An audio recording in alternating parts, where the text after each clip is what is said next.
حضرات ذرا توجہ فرمائیں، آپ کے اس دیار میں، اس علاقے میں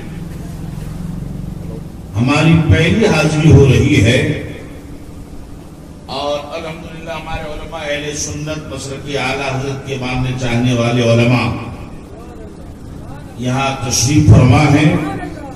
اللہ تعالیٰ ان لوگوں کے علم و عمل و عمر میں برکتیں عطا فرمائے۔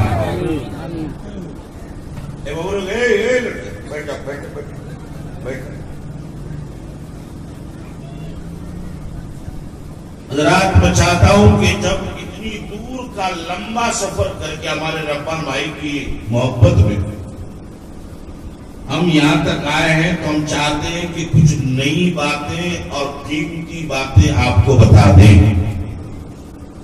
ہے نا؟ اب سننے سنانے کا ماحول بڑا اچھا ہو گیا ہے۔ اگر آپ کو تکلیف نہ ہو 2 منٹ تو ذرا سا قریب میں اگر آ جاتے تو ایک کرسی لے کر کے تو بڑا اچھا رہتا، جو سمجھدار لوگ ہیں جلدی جلدی تاکہ قریب میں آئے تو اچھی طریقے سے میں آپ سے گفتگو کر سکوں، اور جو ہمارے بڑے لوگ ہیں وہ بھی آگے آ جائیں، بچے لوگ پیچھے چلے جائیں تو بڑا اچھا رہے گا۔ ایک مرتبہ درود شریف پڑھ لیجیے بآواز بلند، اللہم صلی علی سیدنا و مولانا محمد مبارک وسلم صلاۃ و سلام علیک یا رسول اللہ، صلاۃ و سلام علیک یا حبیبی یا نبی اللہ صلی اللہ تعالی علیہ وسلم۔ حضرات ادھر توجہ فرمائیں، ایک بار زور سے کہہ دیجیے سبحان اللہ، اور محبت سے بولیے یا رسول اللہ۔ میرے دوست اور بزرگوں، قرآن و حدیث کی روشنی میں موبائل ان کو آنکھ میں لگتا ہے، لائٹ آنکھ میں آتی ہے، ادھر توجہ دیجیے۔ بہت ہی قیمتی بات میں آپ کو بتا رہا ہوں، چونکہ یہ چہلم کی محفل پاک ہے، 40ویں کی مجلس ہے۔ حدیث پاک میں آتا ہے کہ جب ہم اور آپ اپنے مردوں کو قبر میں دفن کر کے مٹی دینے کے بعد اپنے اپنے گھروں کو چلے آتے ہیں تو صحیح بخاری شریف کی حدیث ہے کہ اس کے بعد 2 فرشتے آتے ہیں اور مردے کو اٹھا کر جگاتے ہیں، اور پھر اس سے کچھ سوال ہوتا ہے۔ سوال کیا ہوتا ہے اس پر آپ توجہ دیجیے کہ وہ فرشتے پہلا سوال تو کرتے ہیں اللہ کے بارے میں کہ تمہارا رب کون، دوسرا سوال کرتے ہیں کہ تمہارا دین کیا ہے، مذہب کیا ہے، دھرم کیا ہے، تیسرا سوال بڑا اہم ہے، ذرا غور فرمائیں۔ یہی سے اہل سنت والجماعت کا عقیدہ اور ایمان کھل کر کے سامنے آ جاتا ہے۔ بخاری شریف کی حدیث ہے کہ وہ فرشتے پوچھتے ہیں ما کنت تقول فی حق ھذا الرجل۔ حضرات میری بات پر آپ دھیان دیجیے، گفتگو آپ مت کیجیے ورنہ تقریر سمجھ میں نہیں آئے گا۔ فرشتے مردہ سے سوال پوچھتا ہے، ان کے بارے میں، ہمارے نبی کے بارے میں، اور مردہ نبی کو دیکھتا ہے، نبی کا دیدار کرتا ہے، نبی کی زیارت ہوتی ہے، اور فرشتے پوچھتے ہیں ما کنتا تقولو، کہ تم ان کے بارے میں دنیا میں کیا کہتے تھے۔ علماء کی توجہ چاہوں گا، خاندان توجہ فرمائیں۔ ایک یہ ہے کہ تم ابھی کیا کہتے ہو، فرشتے یہ سوال نہیں پوچھیں گے کہ کیا کہتے ہو، بلکہ کہ یہ پوچھیں گے کہ کیا کہتے تھے مر کے مٹی میں مل گئے، یہ کہتے تھے بڑے بھائی سمجھو، یہ کہتے تھے دیوار کے پیچھے کا علم نہیں، یہ کہتے تھے صرف بڑے بھائی جیسی عزت نبی کی، یہ کہتے تھے یا گاؤں کے چودھری کی طرح تھے، یہ کہتے تھے یا مر کے مٹی میں مل گئے، یہ کہتے تھے، تو جو دنیا میں جیسا کہتا تھا وہ ویسا جواب دے گا، مگر مسلک اعلی حضرت کا ماننے والا اور اہل سنت کا ماننے والا یہ جواب دے گا، فرشتوں ہم کیا کہتے تھے؟ ہم یہی کہتے تھے سب سے اعلیٰ و اولیٰ ہمارا نبی، سب سے اعلیٰ و والا ہمارا نبی، خلق سے اولیاء، اولیاء سے رسول اور رسولوں میں اعلیٰ ہمارا نبی۔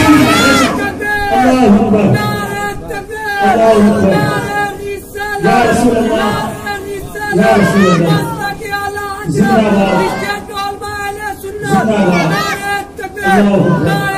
یا رسول اللہ۔ حضرات آپ دیکھیے، یہی تو پوچھیں گے فرشتے، ما کنتا تقول، تم دنیا میں کیا کہتے تھے؟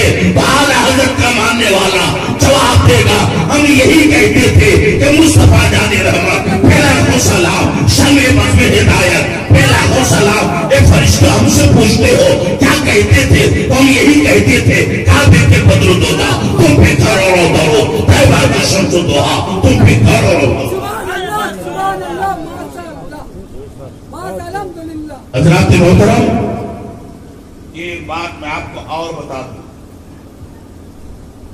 کہ آج تک جتنے لوگ آپ نے قبر میں دفن کیے، آپ نے دیکھے، کیا کسی مسلمان چاہے وہ مرد ہو چاہے وہ عورت، کسی کی قبر میں آپ نے چادر کمبل گدا بچھایا؟ آپ کے علاقے میں بچھایا جاتا کیا قبر میں؟ پوری دنیا میں بھئی آپ چائے وغیرہ بند کر دیجیے، بس جلدی جلدی، کیونکہ ٹائم بہت زیادہ ہو رہا، 10:15 بج گئے، تھوڑی دیر سوئیے، کھائی دے جلدی وہاں رکھ دیجیے۔ اگر آپ توجہ فرمائیں، پوری دنیا میں چاہے عرب میں چاہے عجم میں کسی بھی قبر میں کوئی کمبل نہیں بچھایا جاتا، گدا نہیں بچھایا جاتا، کوئی چٹائی نہیں بچھائی جاتی، کوئی اندر کوئی پلاسٹک نہیں بچھائی جاتی، نہ بچھائی جاتی ہے اور نہ بچھانا جائز ہے، سب آرام ہے، جائز بھی نہیں ہے۔ کسی بھی مسلک کا ماننے والا ہو،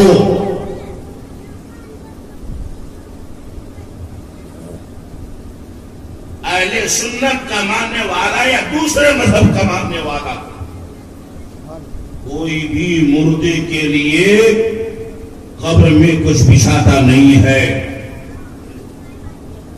نہ عام پبلک کے لیے، نہ ولی کے لیے، نہ پیر کے لیے، نہ بزرگ کے لیے، نہ شہید کے لیے، نہ صحابہ کے لیے۔ پوری تاریخ اسلام میں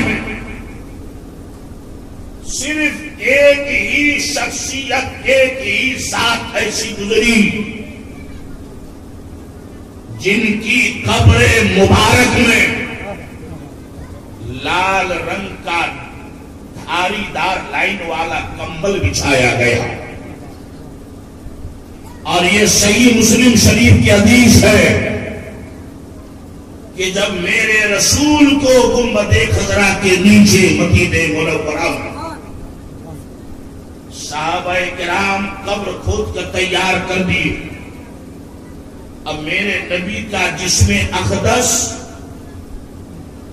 لاش مبارک قبر انور میں رکھیں گے، تو میرے نبی کے خادم تھے حضرت شکران رحمت اللہ رضی اللہ تعالیٰ عنہ، ان کی کی نظر اس کمبل پہ پڑی جس کمبل کو میرے نبی استعمال کرتے تھے. یہ میں کوئی اپنی طرف سے بات نہیں کہہ رہا ہوں، صحیح مسلم شریف کی حدیث ہے کہ جعلا فی قبر الرسول صلی اللہ تعالی علیہ وسلم قطیفۃ حمراء، کہ اللہ کے رسول صلی اللہ علیہ وسلم کے قبر انور میں لال رنگ کا کمبل رکھا گیا. صحابہ میرے نبی کی نعش مبارک کو قبر میں اتارنے کی تیاری میں تھے کہ نبی کے خادم خاص حضرت شکران نے اس کمبل کو دیکھا جس کمبل کو میرے نبی استعمال کرتے تھے. وہ حضرت شکران روتے روتے اس کمبل کی طرف دوڑ پڑے اور کہنے لگے کہ میرے نبی کے بعد کس کی ہمت کے اس کو استعمال کر سکے، میرے نبی کے بعد کس کی یہ مجال کے نبی کے کمبل کو اپنے بدن میں استعمال کر سکے. یہ کہتے ہوئے روتے ہوئے نبی کی محبت کو انہوں نے کمبل وہاں سے اتارا اور قبر رسول میں بچھا دیا. ان کے عشق کو دیکھ کر، ان کی محبت کو دیکھ کر نہ تو صدیق اکبر نے منع کیا، نہ عمر فاروق نے منع کیا، نہ عثمان غنی نے منع کیا، نہ مولانا علی نے منع کیا. کسی صحابی نے بھی روکا نہیں، ٹوکا نہیں، منع نہیں کیا، اس لیے کہ حضرت شکران نے یہ کام نبی کی عداوت میں نہیں، نبی کی محبت میں کیا ہے، نبی کی غلامی میں کیا ہے. حضرات محترم، پتہ یہ چلا کہ اگر آج بھی کوئی امتی نبی کی محبت میں 12 ربیع الاول کا جلوس نکالے تو منع نہیں کیا جائے گا، جھنڈا نکالے تو منع نہیں کیا جائے گا، میلاد کرے تو منع نہیں کیا جائے گا، چراغاں کرے تو نبی کی محبت میں روکا نہیں جائے گا، ٹوکا نہیں. سبحان اللہ، سبحان اللہ، بے شک. نعرہ تکبیر، نعرہ رسالت، مسلک اعلیٰ حضرت علماء اہل سنت، نعرہ تکبیر، نعرہ رسالت. سبحان اللہ، سبحان اللہ. حضرات محترم، ایک بات یاد رکھیے، مرنا سب کو ہے نا؟ مرنا سب کو ہے. آج کچھ لوگ مرنے کے بعد انتظار میں رہتے ہیں کہ گھر والے ہم کو فون کریں گے تب جائیں گے جنازہ میں، گھر والے دعوت دیں گے تب جائیں گے مٹی دینے کے لیے. مگر میرے نبی نے کیا فرمایا کہ جب تمہیں کسی مسلمان بھائی کی موت کا پتہ چلے تو ان کے جنازہ میں بھی شریک رہو، مٹی دینے میں بھی حاضر رہو. اور پھر میرے نبی نے فرمایا کہ جس نے یہ دونوں کام کیا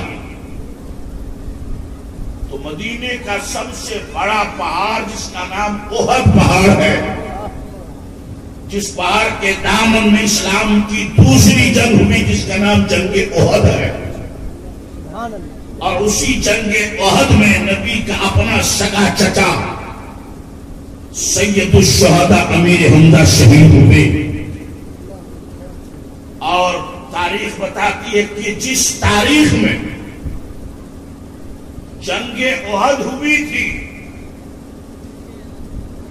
میرے نبی کا چچا امیر حمزہ شہید ہوئے تھے، جب تک میرے نبی حیات ظاہری میں رہے ہر سال اسی ڈیٹ میں، اسی تاریخ میں میرے نبی احد پہاڑ کے پاس جا کر اپنے چچا اور اس جنگ احد میں شہیدوں کو سلام کرتے تھے. پتہ یہ چلا کہ کسی کے انتقال پر سالانہ برسی کرنا یا عرس کرنا خود میرے نبی کی سنت ہے، خود میرے نبی کی سنت ہے.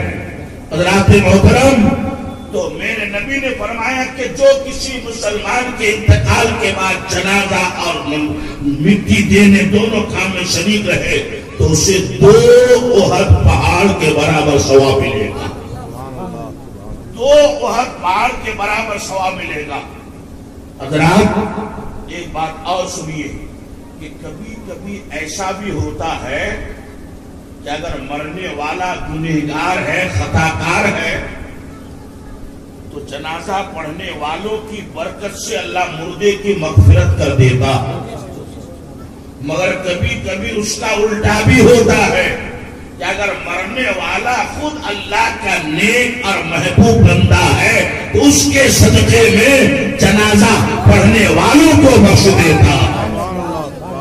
چنانچہ بغداد شریف ہے جہاں غوث پاک کا مزار، کہیے سبحان اللہ، حضور سے بولیے نا سبحان اللہ، اور محبت سے بولیے یا رسول اللہ۔ یہ بغداد شریف ہمارے ملک میں نہیں بلکہ ملک عراق میں ہے، جو لوگ باہر رہتے انہیں معلوم ہے، اور ملک عراق ایسا خوش نصیب ملک ہے۔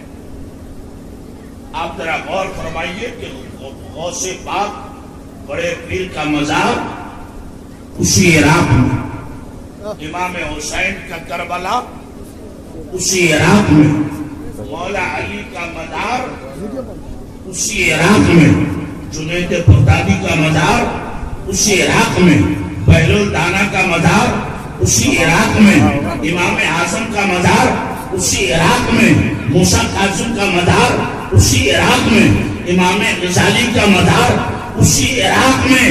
اس کے علاوہ اور بھی بہت سارے مزارات مقدسہ ہیں جو ملک عراق میں ہیں۔ یہ وہ مزارات ہیں جس پر میں نے خود حاضری دی ہے، فاتحہ پڑھی ہے۔ حضرات محترم، بغداد شریف کی سرزمین ہے۔ ایک بوڑھی عورت جو اللہ کی نیک بندی تھی، عبادت و ریاضت میں ان کے راتوں دن گزرتے تھے، جب اس بوڑھی ماں کا انتقال ہوا، گاؤں سماج کے لوگ نماز جنازہ پڑھے، نماز جنازہ کے پڑھنے کے بعد قبرستان میں لے جا کر اس کو دفن کیا گیا، تو جہاں اور لوگوں نے نماز پڑھی وہیں پر ایک چور بھی شامل تھا۔ وہ اتنا بڑا انٹرنیشنل چور کہ وہ زندہ لوگوں کا مال چوری نہیں کرتا تھا کہ پکڑے جائیں گے تو بلا وجہ کیس مقدمہ ہوگا، تھانہ جانا پڑے گا، جیل جانا پڑے گا۔ تو اس کا کام کیا تھا کہ نیا نیا مردوں کا نیا نیا کفن قبرستان سے چوری کر کے لاتا تھا، وہ کفن چور تھا۔ تو وہ بھی شامل ہو گیا کہ جنازہ کی نماز پڑھیں گے مگر ثواب ملے گا، اس نیت سے نہیں، بلکہ نیت کیا تھی کہ جب جنازہ کی نماز پڑھیں گے تو قبرستان جانے سے ہم کو کوئی روک نہیں سکتا، اور جب قبرستان جائیں گے تو ہم دن ہی میں دیکھ لیں گے کہ قبرستان کے کس کونے میں مٹی دی گئی تاکہ رات کو قبر تلاش کرنے میں ٹائم نہ لگے۔ چنانچہ وہ کفن چور بھی اس بوڑھی ماں کی نماز جنازہ میں شامل، اس نے نماز پڑھی، لوگ قبرستان گئے، لوگوں کے ساتھ وہ کفن چور بھی گیا، مٹی اٹی دینے کے بعد فاتحہ خانے بھی لوگ چلے آئے، وہ بھی آیا۔ جب رات ہو گئی، لوگ سو گئے، اندھیری رات، اس دور میں تو بجلی بتی نہیں تھی، اندھیرا، اپنا ہتھیار نکالا، سیدھا قبرستان۔ دن میں تو دیکھ ہی لیا تھا کہ کس کونے میں قبر ہے، جلدی سے گیا، مٹی اٹھی باز بلی جو بھی تھا اس کو ہٹایا اور قبر کے اندر اترا، اور بوڑھی ماں کے کفن میں اس نے ہاتھ لگایا کہ کفن کو کھینچ لیں۔ جیسے ہی اس کفن چور نے بوڑھی ماں کے کفن میں ہاتھ لگایا، وہ بوڑھی عورت جو مر چکی تھی، اس بوڑھی نے اپنے ہاتھ سے کفن چور کا ہاتھ پکڑ لیا۔ زور سے بولیے نا سبحان اللہ، اور وہ پیار سے بولیے سبحان اللہ۔ جیسے ہی بوڑھی ماں نے چور کا ہاتھ پکڑا تو چور گھبرا گیا، اس سے پہلے سینکڑوں مردوں کا کفن چوری کیا تھا، کسی مردے کو ہاتھ پکڑتے نہیں دیکھا، یہ کیسا مردہ؟ اور صرف یہی نہیں کہ اس بوڑھی ماں نے چور کا ہاتھ پکڑا، ادھر ہاتھ بھی بوڑھی نے چور کا پکڑا ہے، اور زبان سے بوڑھی ماں بول رہی ہے سبحان اللہ۔ آپ بھی بولیے سبحان اللہ۔ بوڑھی ماں کہتی سبحان اللہ، رجل مغفور یاخذ کفن امرأۃ مغفورہ، کہ حیرت کی بات کہ ایک جنتی مرد جنتی عورت کا کفن چوری کر رہا. حضرات جملے پر غور کیجیے. بوڑھی نے کیا کہا کہ ایک جنتی مرد جنتی انسان ایک جنتی عورت کا کفن چوری کر رہا ہے. جب اس چور نے سنا کہ بوڑھی ماں نے مجھ کو جنتی کہا تو یہ حیرت میں پڑ گیا. کہنے لگا بوڑھی ماں آپ نمازی متقی پرہیزگار قرآن پڑھنے والی روزہ رکھنے والی تسبیح پڑھنے والی آپ کے جنتی ہونے میں کوئی ڈاؤٹ نہیں کوئی شک نہیں کوئی شبہ نہیں مگر میں تو کفن چور ہوں میں تو گنہگار ہوں میں تو بدکار ہوں میں تو خطاکار ہوں پھر آپ نے مجھے جنتی کیسے کہا. وہ بوڑھی ماں جواب دیتی ہے بیٹے مجھے معلوم ہے کہ تو کفن چور ہے مجھے معلوم ہے تو گنہگار ہے مجھے معلوم ہے تو خطاکار ہے مجھے معلوم ہے تو بدکار ہے لیکن سن تو نے بھی میری نماز جنازہ پڑھی ہے اور میں نے اپنی حیات میں اپنی زندگی میں اللہ کی بارگاہ میں یہ دعا مانگ رکھی ہے اے اللہ جتنے لوگ میری نماز جنازہ میں شریک ہو جائے سب کے گناہوں کو معاف کر کے اسے جنتی بنا دینا. نعرہ تکبیر نعرہ رسالت مسلک اعلی حضرت علماء اہل سنت نعرہ تکبیر نعرہ رسالت. اس لیے اللہ نے تمہیں بھی جنتی بنا دیا ہے. کفن چور نے جب یہ سنا تو وہیں سے کفن چوری سے اس نے توبہ کر لی اور پوری زندگی اللہ کی عبادت میں گزار دیا اللہ کی بندگی میں گزار دیا. حضرات محترم اس واقعہ پر تھوڑا سا تبصرہ مجھے کرنے دیجئے. یہاں سے بھی اہل سنت کا ایمان اور عقیدہ جگمگاتا ہوا نظر آتا ہے. ہمارا عقیدہ ہے کہ ہمارا نبی کل بھی زندہ تھے آج بھی زندہ ہے قیامت تک زندہ رہیں گے. کچھ لوگوں کا عقیدہ ہے نبی مر کے مٹی میں مل گیا نبی ختم ہو گیا نبی برباد ہو گیا. میں کہتا ہوں اے نادانو وہ بغداد کی پوری عورت نبی نہیں نبی کی امتی ہے. تو جو امت کی ایک عورت مرنے کے بعد بغداد میں زندہ ہے تو مدینے والے مصطفیٰ کیوں نہیں زندہ ہے. جبھی تو بریلی کے امام کہتے ہیں تو زندہ ہے واللہ تو زندہ ہے واللہ میری چشمات سے چھپ جانے والے. سبحان اللہ ماشاء اللہ بہت خوب. حضرات ایک بات میں آپ کو بتاؤں ایک مسئلہ ہے کہ اگر کوئی مسلمان اس کی قسمت بیدار ہو نصیب اچھا ہو اور خواب میں وہ میرے نبی کو دیکھے تو وہ خواب غلط نہیں ہوتا خواب سچا ہوتا ہے وہ خواب سچا ہوتا ہے. تو خواب میں نبی کو دیکھنے والے لوگ بہت ہیں لیکن بیداری کی حالت میں جاگتے کی حالت میں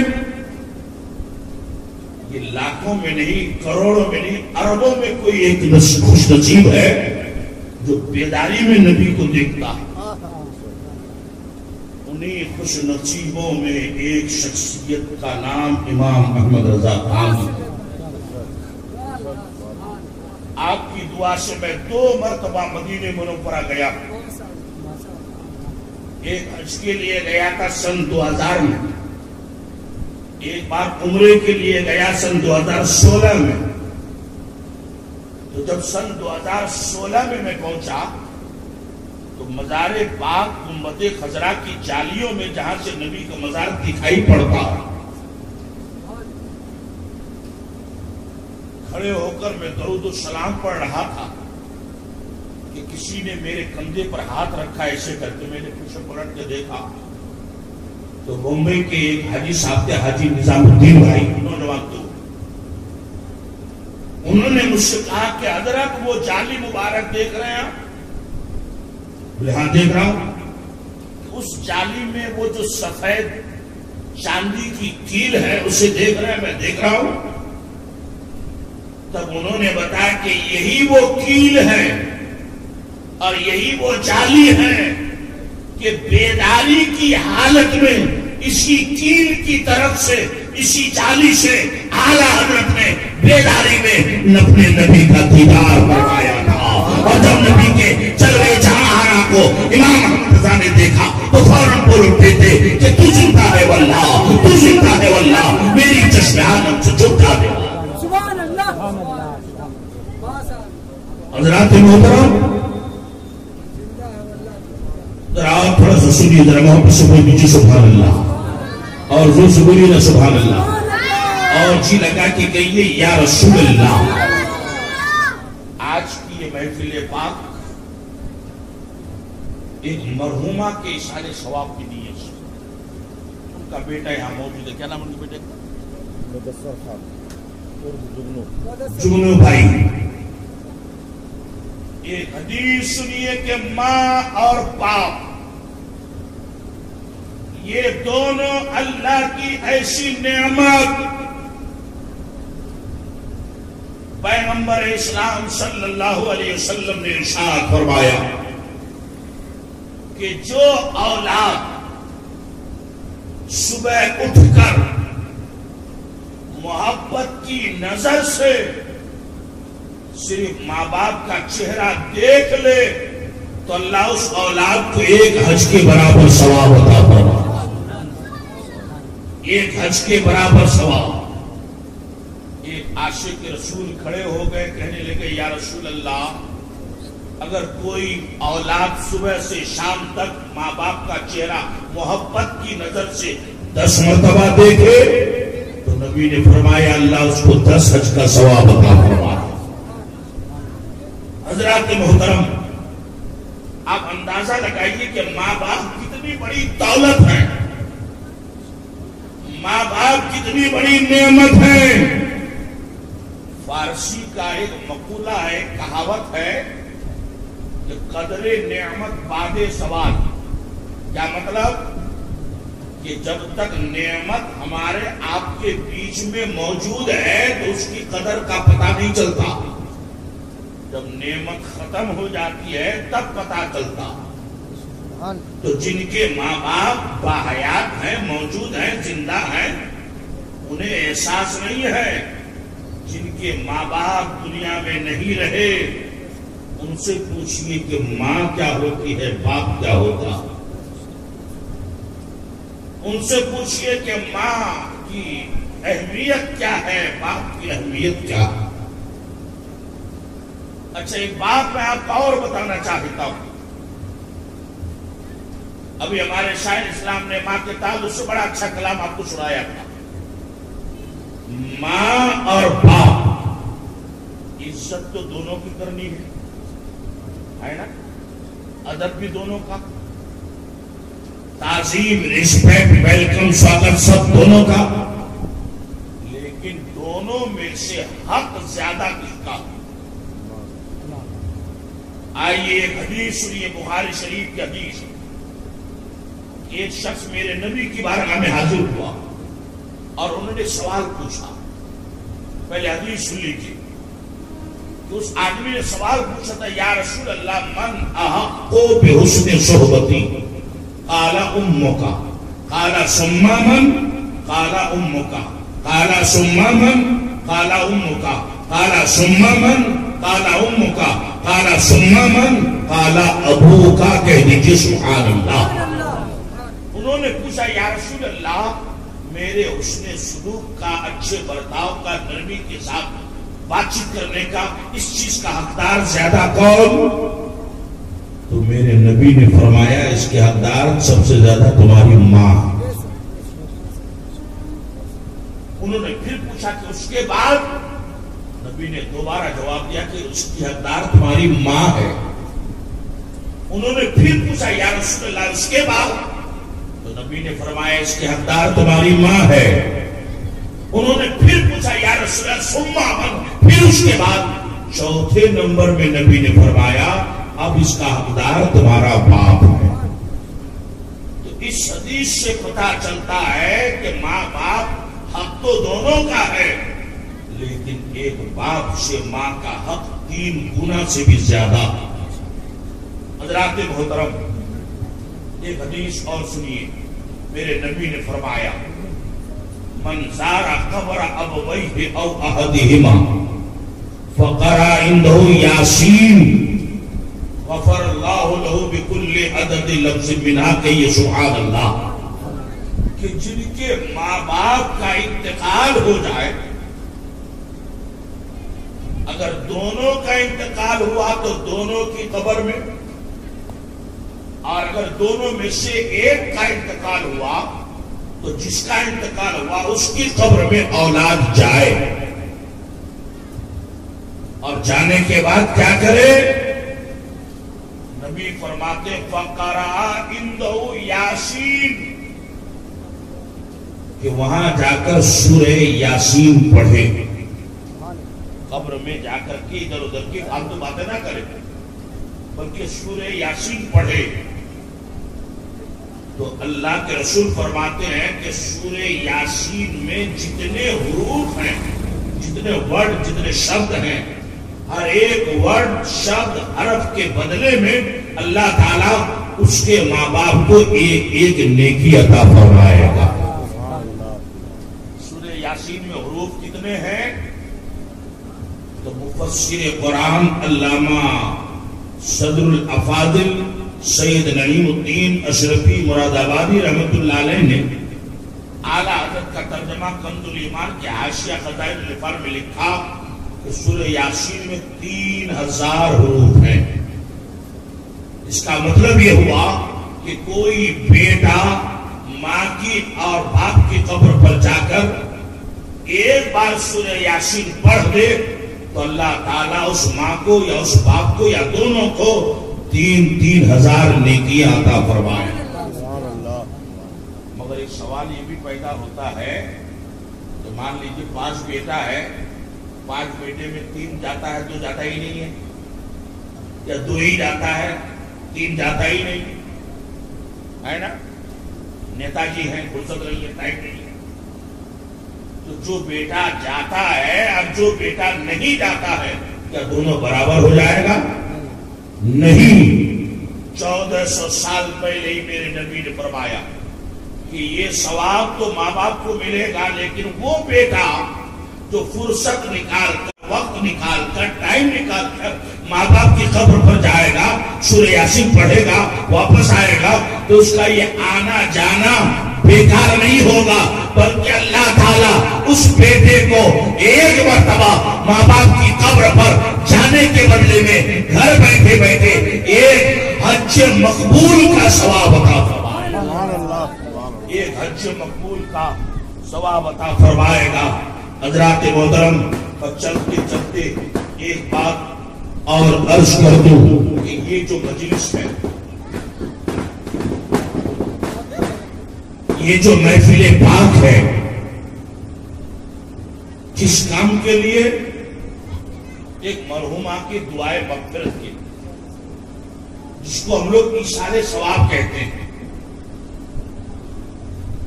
چونکہ میں آپ کے یہاں پہلی بار آیا ہوں، میری عادت ہے کہ اپنی بات جب تک میں عوام کے دماغ میں گھسا نہیں دیتا ہوں، بات ان کو سمجھا نہیں دیتا ہوں، مجھے سکون نہیں ملتا۔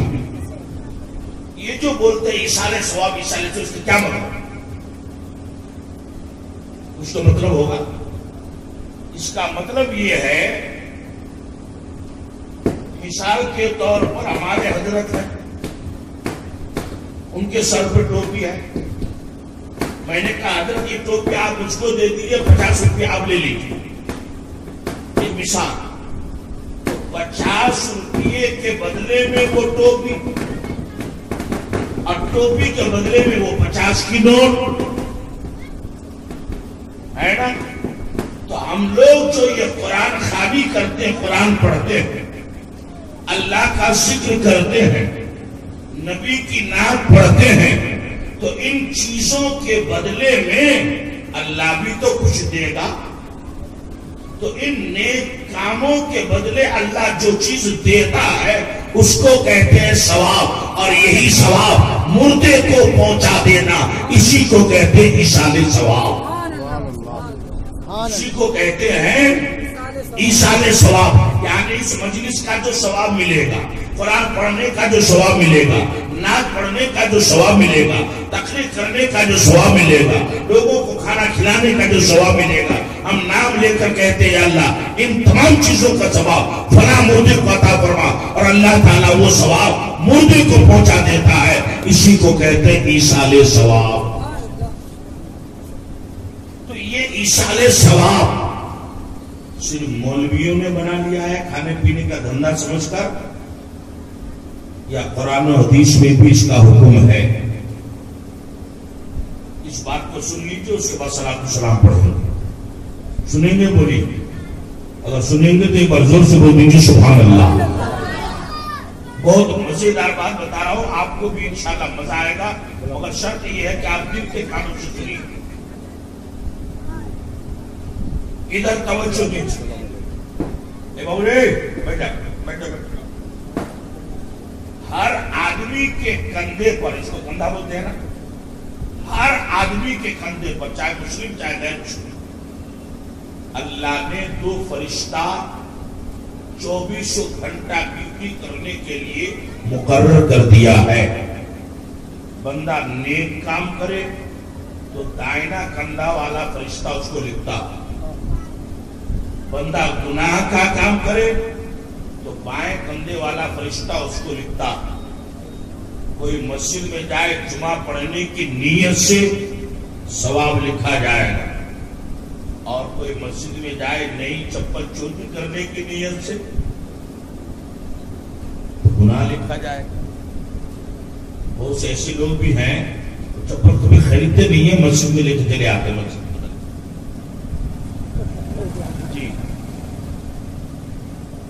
تو اگر بندہ نیک کام کرتا ہے تو ادھر والا فرشتہ لکھتا ہے، گناہ کا کام کرتا ہے تو ادھر والا فرشتہ لکھتا۔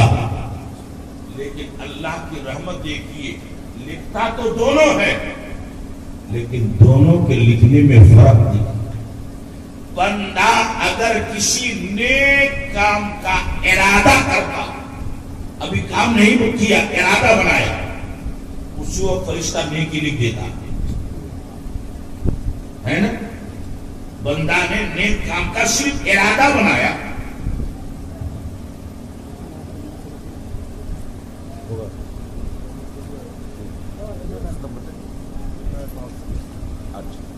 حضرات توجہ کہ بندہ جب نیک کام کرتا ہے تو کام بعد میں صرف ارادہ بنایا، فرشتہ اس کو لکھ دیتا ہے، اور بندہ گناہ کا ارادہ کرتا ہے تو فرشتہ ابھی گناہ لکھتا نہیں ہے کہ بندے نے ارادہ ہی تو کیا ہے، گناہ کیا تو۔ لیکن جب بندے نے گناہ کر لیا تو اب تو لکھ دینا چاہیے۔ بندہ گناہ کیا، فرشتہ لکھنے کی بالکل تیاری، مگر سبحان اللہ بولی سبحان اللہ۔ خدا کی رحمت دیکھیے، خدا کی رحمت آواز دیتی ہے، اے فرشتے لا تکتب لعل عبدی ان یتوب، ابھی مت لکھ، ہو سکتا ہے میرا بندہ توبہ کر دے۔ ابھی مت لکھ، ہو سکتا ہے میرا بندہ توبہ کر لے۔ اگر وہ صبح گناہ کیا ہے تو فرشتہ دوپہر تک انتظار کرتا ہے کہ یہ بندہ توبہ کرتا ہے کہ نہیں۔ اگر دوپہر تک توبہ نہیں کیا، فرشتہ پھر لکھنا چاہتا ہے، مگر پھر خدا کی رحمت آواز دیتی ہے لا تکتب لعل عبدی ان یتوب، ابھی مت لکھ، ہو سکتا ہے میرا بندہ ابھی توبہ کر لے۔ اسی طرح سے مغرب سے عشاء، عشاء سے لے کر کھانا کھانے تک، کھانا کھانے سے لے کر کے بستر میں سونے تک وہ فرشتہ انتظار کرتا ہے، مگر یہ بندہ مومن یہ اتنے گنہگار ہو چکا ہے، یہ اتنے بے باک ہو چکا ہے، یہ اپنے رب سے اتنا بے خوف ہو چکا ہے کہ اس کو تو ٹی وی کا سیریل دیکھتے دیکھتے پتہ ہی نہیں چلتا کہ کب یہ سو جاتا ہے، یہ گناہوں سے توبہ کیا کرے گا۔ اے مسلمانوں، ہم اور آپ گناہوں میں ڈوبے ہوئے ہیں، ہمارے اور آپ کے نبی